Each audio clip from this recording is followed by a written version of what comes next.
right, everyone, let's focus on our verse of the week this week. It comes from chapter 5, Paintings and People, and it is this. They triumphed over him by the blood of the Lamb and by the word of their testimony. They did not love their lives so much as to shrink from death. Revelation 12:11. And Lisa, when I read this verse, there are a lot of phrases that seem very big and overarching, and I don't necessarily understand it all. So I would love for you to unpack it a little bit for us. Well, basically what this verse is reminding us in a global sense and in a situational sense, the enemy is a defeated foe.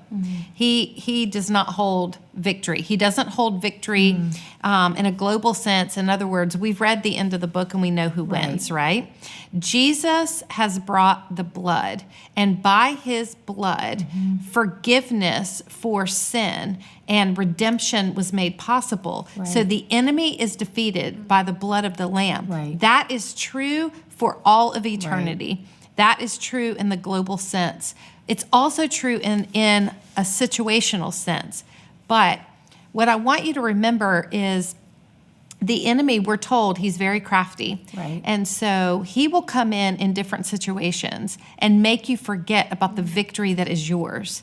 And the most powerful way for you to remember that victory is by the word of your testimony or by the word of someone else sharing their testimony. So we get to participate in defeating the enemy in situations and participating. Jesus has already brought the blood. We must bring the word of our testimony. In other words, I would imagine for some of you, maybe your situations are very much like mine.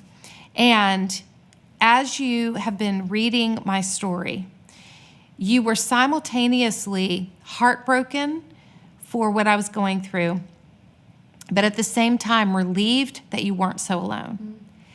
And even if your circumstances are different, there is some kind of relief and an infusion of hope when you see someone else facing a brutal situation in life, still standing, proclaiming that God's word is true, that his promises will be fulfilled, that everything you're questioning about this, while you may not get the answers, you will discover a greater good in the midst of it or at the end of it.